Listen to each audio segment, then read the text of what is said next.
All right, we got a 2010 Honda CRV with a vibration. Feels like when you drive it on the right-hand side, right of the engine, under heavy acceleration, usually between second and third, fourth gears. More when you're putting a lot of torque to the road. So if you're accelerating really hard, you feel a torque going on to the right. Probably the drive axle, and I'll show you a little bit about them, why it might be that. So the right side axle goes through here, has a carrier bearing. I don't know if you can even see it in there. It's right, let's see, right here, carrier bearing, which might be loose, and you could either have that be loose or your axle go bad.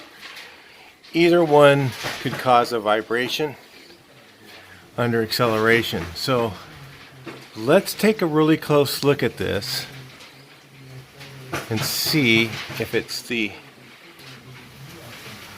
bearing here that's going bad, or it might be the axle. So it could be either one. I'm leaning towards the bearing at this point. And I've seen people say, oh, they got to get regular Honda axles. I don't know if that's really a good recommendation. I don't think you need to get the original equipment axles. I've gotten them from, got several sets of different things from Detroit Axle, and I've never had stuff that was terrible. You know, it's not like the highest quality. Sometimes it is. Sometimes it's okay. In this sense, I think they're rebuilt axles. I'm not sure. Some of them are new. I get my wheel bearings for my pickups from them and have really good prices and had no problems with them. So, you know, if you're having an issue with your axle, you replace your axles, you get a vibration, you might want to take a look at this bearing here and see what it is. Might be the problem. Now the problem is there's no real way to diagnose this 100%. I've looked at the bearing, I don't see any looseness in it. Sorry about the wind hitting the building here. I'm going to go ahead and change the axles. It's the least point of resistance. So I feel a little bit of looseness in the axle, but I can't conclusively say that it's it. And I don't know anybody that really could. It's sort of a wild scientific guess, or you try and figure it out as close as you can on this particular item, because you can't actually do a test drive with it on the lift to properly be able to tell and see the movement or anything like that. So usually the first thing I do is replace the axles, and the ones from Detroit Axle are usually very inexpensive, and see if it improves the situation. So I'm going to go ahead and change the axles on this. You guys can see how to do that. It's really not very hard to do. I think she went to the dealer for something else. This is my daughter's car. She went to the dealer and they quoted her, I think, $1,200 labor to do this. And I think it's kind of, I don't know, there's a lot of hard jobs, but that one is really not that hard. So let's do the axles and we'll get you through it. The things I was looking for on the carrier bearing was I was looking for if it spun in the race or if it was loose at all. I couldn't see anything that said it was. So like I said, the easiest thing is to just run through the axles, do those up. So we'll get started. Talk to you guys a little bit later.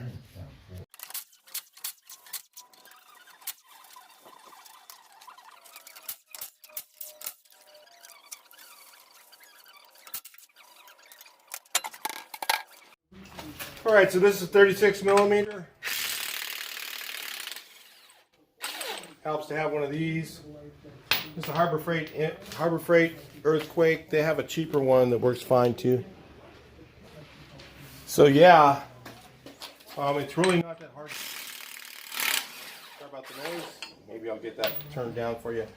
Okay. Next thing is you got to take the ball joint loose. Whack it with a hammer. Geez, I don't think there's a lot else to do on this one. I may have to take the sway bar link off. I'm not sure. But we're going to try it without it. I haven't done this car yet, but I've done a few of these. So stick around. So what I'm going to do is knock the thing in. I'm just going to use a regular hammer. Just be very careful. There's a little center hole so you can use a punch. I'm just going to hit it flat. Myself, because I'm real careful. If you whack the edge of it pretty good, you're going to have to get a file out and fix it. I love it when they try and do something better than a cotter key. This little thing, you just lift up this edge and then slides right out. I think you could figure that one out pretty easy, but it's a little different than a cotter key. Like I said, the nut for the ball joint, I've already taken it loose. 19mm wrench. Then I don't take it all the way off. I'm going to use it, take it down to the last 2 or 3 threads. Okay, then I'm going to turn the wheel. Said I've never done this particular car before, so you guys are going to learn with me. It's not hard. Watch your ears. Big hammer. Big hammer, and hit it right there.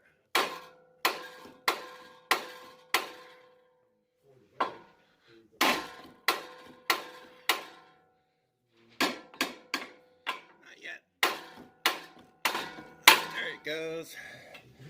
Whack it right on the side. We do that to prevent ruining the boot. You can also use a pickle fork. Do the same thing, but I would rather just beat on it, wouldn't you? Other side the same. I'll bring you back in after I'm done with it. Okay, now you guys are going to start wondering why the dealer charged so much money. That goes like that.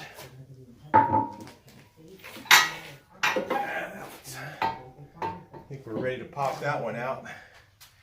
My guess is it's going to just pop out with a pry bar. Let's hope it does. After watching this, I'd be pretty mad if I took it to the dealer and spent $1,200.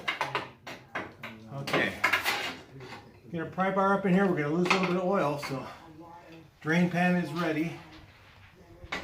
Let's see if I can get in there. Just give this guy a little pry. It should just pop out of the socket. I got the other axle on the ground ready, and may need to bring you guys back in. Oh, I got a little hole right here. Let's see if it works.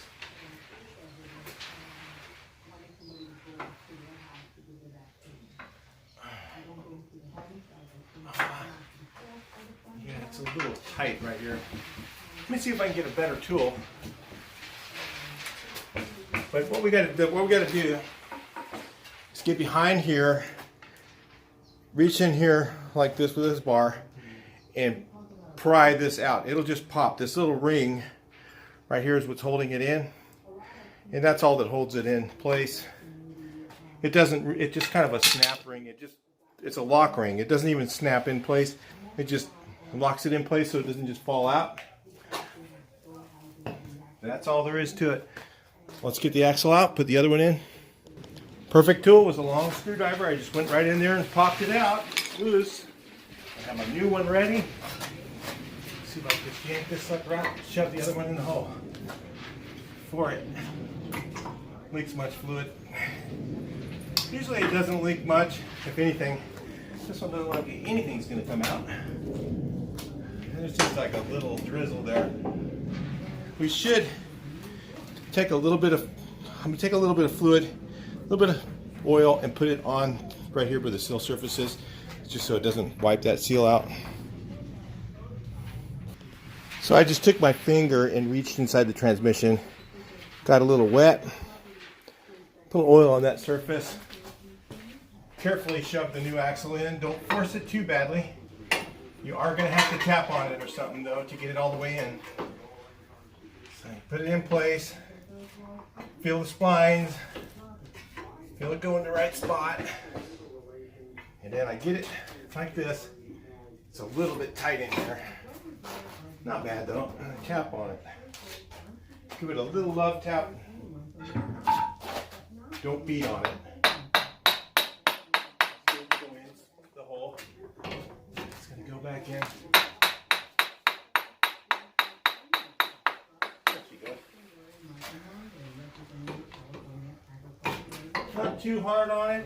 Nice and easy, gentle taps. So let's do that. Get it to lock all the way in place. So it's all the way in. This one here, some of them they just go right into place. This one's being a little bit of a book.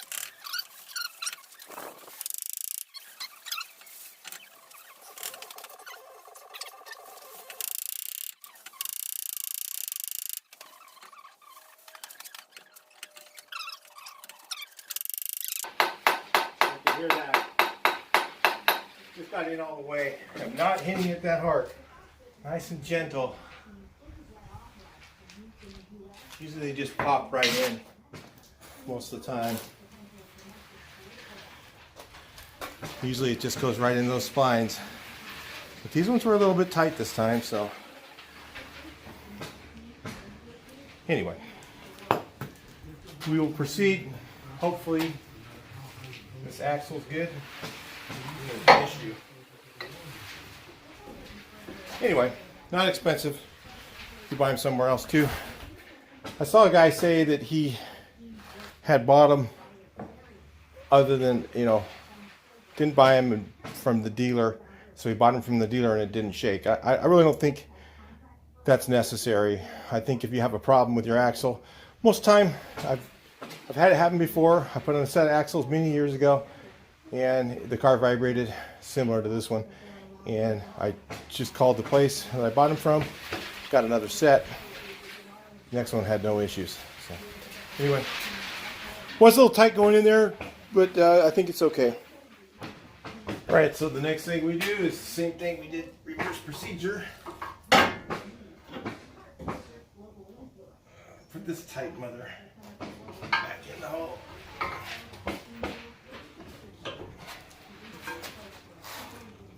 This is always the hard part.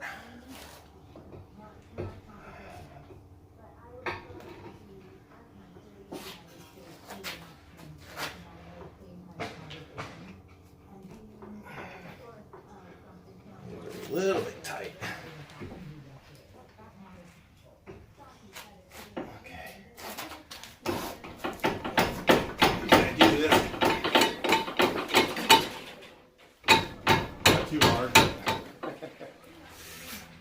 Push it back in the area. I might need to put some penetrating lubricant on here. This one's a little rusty. So what we're going to do is just going to knock it back out a little bit. Do some of this spray off. Hopefully it'll help it slide in a little bit better. A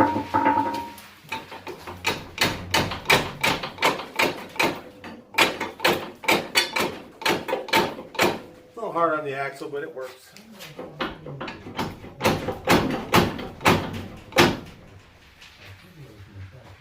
To get a couple threads showing, and I'll. There we go. Sometimes you can take a socket.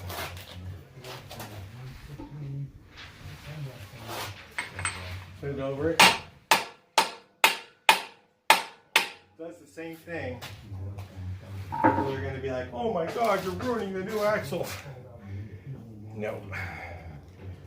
If they're that bad, that cheap, and they're going to have issues. So, hoping I get a couple threads here. Maybe I do. Then I'll just pull it in with the gun carefully.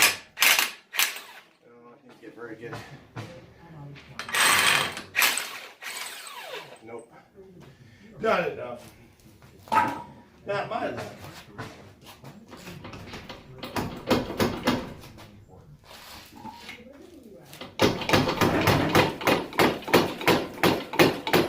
This one's being a fighter, I'm telling you.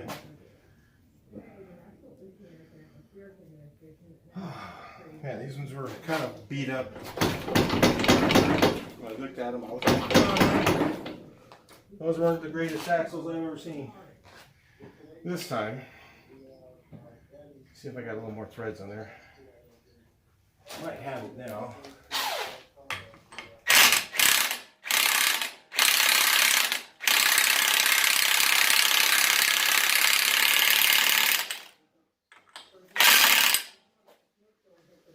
There, that settles that one. Just got to put on the castle nut. This side's done. Anybody figure out that labor price was kind of crazy?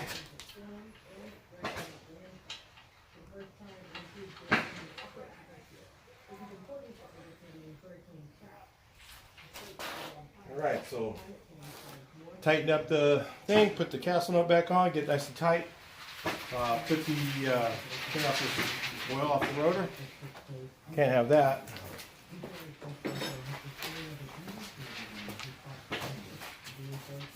This side's done. So I'll tighten that up and I'll bring you guys back in. Other side's very similar. Alright, so this side, same thing, just slides out. Sometimes they're a little tougher than others.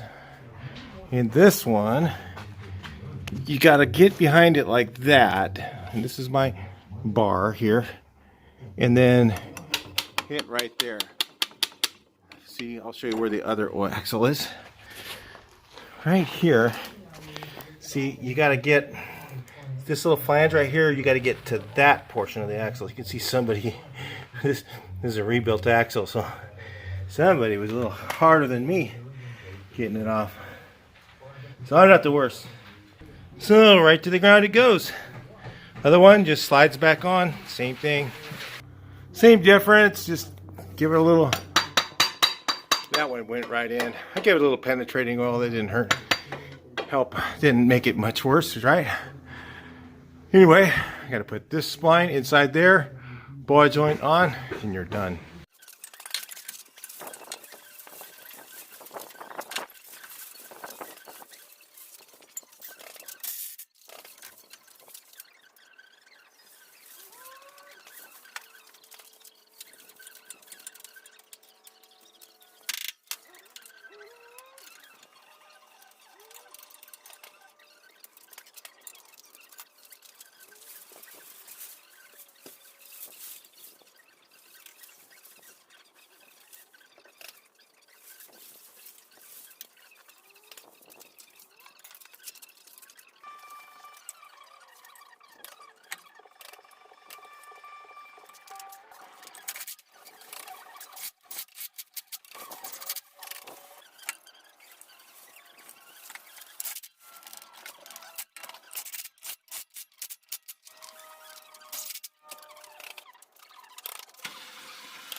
Alright, so that proves it.